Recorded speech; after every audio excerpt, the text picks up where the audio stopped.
As we navigate the complexities of the 21st century, it's easy to become complacent about threats that seem distant or relegated to history books. But in 2025, the nuclear threat is no longer just a Cold War memory. It's not a relic of the past, gathering dust in the archives of international relations. It's a real, if unlikely, risk. A risk that, however improbable, carries consequences so severe that ignoring it would be a profound disservice to ourselves and our communities. We must acknowledge the potential dangers that exist in our world. Modern headlines and global tensions serve as a stark reminder of the fragility of peace. The news cycles are filled with stories of geopolitical instability, simmering conflicts, and the ever-present potential for escalation. These events remind us that nuclear weapons and the systems to deploy them are still very much active. They are not dismantled, they are not obsolete. They remain a tangible part of the global landscape, held in readiness. This isn't about fear-mongering or succumbing to paranoia. It's not about painting a doomsday scenario or living in constant dread. It's about facing reality with open eyes and a clear mind. It's about understanding the world as it is, not as we wish it to be. The world is more volatile than it's been in decades, a complex web of interconnected challenges and potential flashpoints. The geopolitical landscape is shifting, and the old certainties are no longer guaranteed. We see conflicts escalating rapidly in various regions, fueled by a multitude of factors, from territorial disputes to ideological clashes. These escalations can have far-reaching consequences, potentially drawing in larger powers and increasing the risk of wider conflict. And alarmingly, nuclear rhetoric is returning to the mainstream of political discourse. What was once considered unthinkable is now being openly discussed, normalizing the idea of nuclear weapons as a viable option. Events like the war in Ukraine, a devastating conflict in the heart of Europe, have starkly shown how quickly nuclear threats can resurface, reminding us that the specter of nuclear war is not a ghost of the past, but a potential danger in the present. Therefore, preparedness isn't panic. It's not about succumbing to fear or imagining the worst-case scenario. It's responsibility, a rational and proactive approach to safeguarding ourselves, our families, and our communities. It's just like preparing for hurricanes or earthquakes or any other natural disaster that could potentially impact our lives. We prepare not because we expect these events to happen, but because we understand the importance of being ready if they do. The consequences of being unprepared for any disaster can be severe, but the consequences of being unprepared for a nuclear event are uniquely catastrophic, potentially leading to widespread devastation and long-term health effects. Knowing what to do before, during, and after such an event is not just advisable, it can mean the difference between life and death, between survival and succumbing to the chaos. This guide is here to replace panic with a plan, to empower you with the knowledge and tools you need to navigate a challenging situation. We will proceed step by step, calmly and rationally, providing you with actionable strategies and practical advice. We'll cover the nature of the threat, examining the potential scenarios and understanding the risks involved. We'll explore how to shelter effectively, identifying the best locations and strategies for protecting yourself from the immediate effects of a nuclear event. And we'll delve into how to survive the aftermath, focusing on long-term strategies for recovery and resilience in a post-nuclear world. By preparing, we turn anxiety into action and hope, transforming fear into a proactive approach to safeguarding our future. Let's begin this journey together, united by a shared commitment to preparedness and a desire to protect ourselves and our communities. Let's approach this topic with clarity and commitment to safety, empowering ourselves with the knowledge and resources we need to face the future with confidence. To prepare, we must understand the possible scenarios. A nuclear attack could be a full-scale exchange between nations, targeting cities and infrastructure, or a limited strike using smaller tactical weapons. Accidents and miscalculations are also possible, as are acts of nuclear terrorism, like a dirty bomb that spreads radioactive material.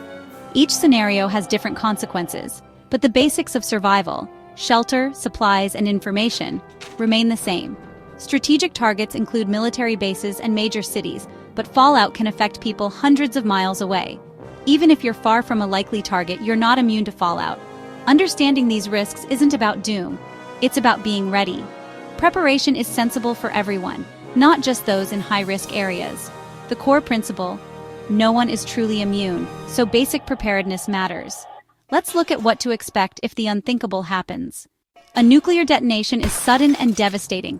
First comes a blinding flash, brighter than the sun, followed by intense heat that can cause burns and ignite fires. The blast wave follows, destroying buildings and sending debris flying. If caught outside, drop to the ground, face down, and cover your head. This can save your life.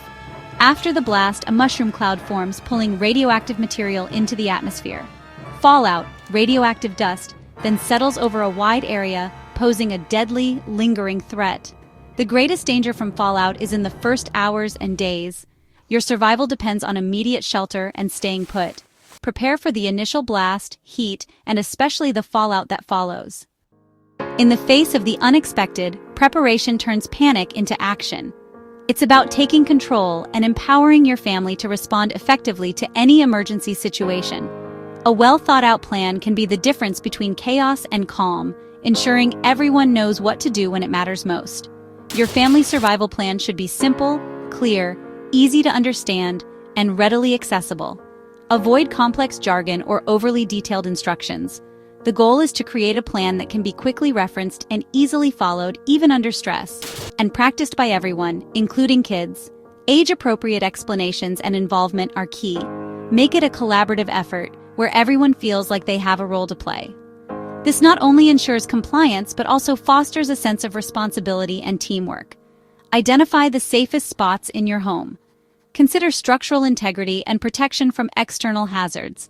A basement is best, offering underground protection from wind and debris, or an interior windowless room if you don't have one. These spaces provide a buffer against flying glass and other hazards associated with severe weather or external threats. Put as much dense material to create a barrier against potential impacts. Concrete, books, earth, anything that can absorb energy and provide a shield between you and the outside as possible. This added layer of protection can significantly reduce the risk of injury. Communication will be down, especially during widespread emergencies. So set 2 meeting places to ensure you can reconnect with family members regardless of the circumstances. One near home for immediate reunification after a localized event. One outside your neighborhood in case your immediate area is inaccessible or unsafe. Choose an out-of-state contact, someone who is less likely to be directly affected by the same emergency, for everyone to check in with if separated.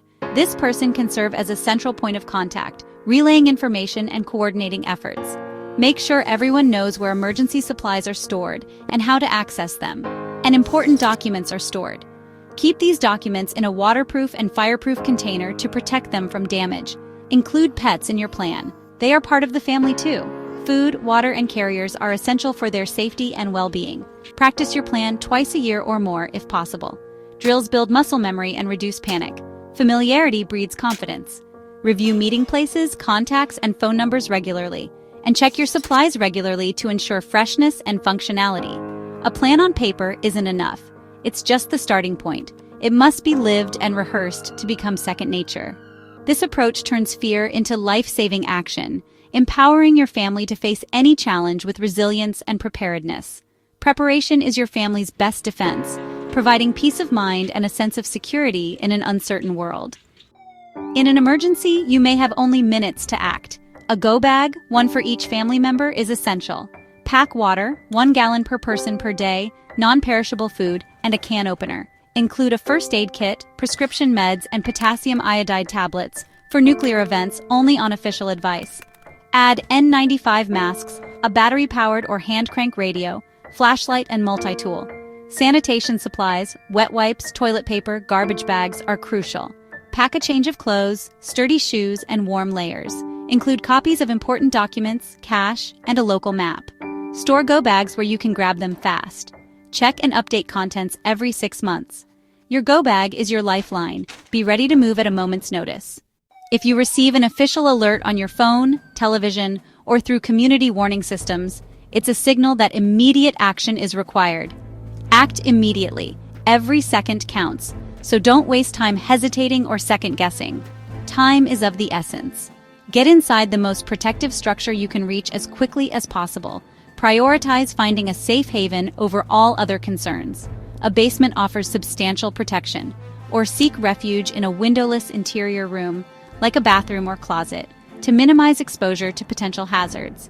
Bring your go bag and emergency supplies with you, ensuring you have essential items readily available. Stay away from windows and any exterior walls. And get as low as possible to the ground, reducing your profile and minimizing the risk of injury from falling debris or blast effects. If you happen to be in a car, don't try to drive out of the area. Abandon the vehicle. Instead, find the nearest sturdy building like a school, office, or apartment complex and get inside immediately. Cars offer very little protection. They provide virtually no shielding from blast or fallout. If caught outside with no immediate shelter available, drop flat to the ground, face down, and cover your head with your hands and arms for protection. Stay put in that position until the initial blast wave passes and the immediate danger subsides. Only move when it's absolutely safe to seek better, more secure shelter. Remember this crucial advice. Get inside a sturdy structure, stay inside that shelter, and tune in to emergency broadcasts on a battery-powered or hand-crank radio for official information and updates. Don't risk looking outside, even out of curiosity, or searching for others. Resist the urge to leave the safety of your shelter.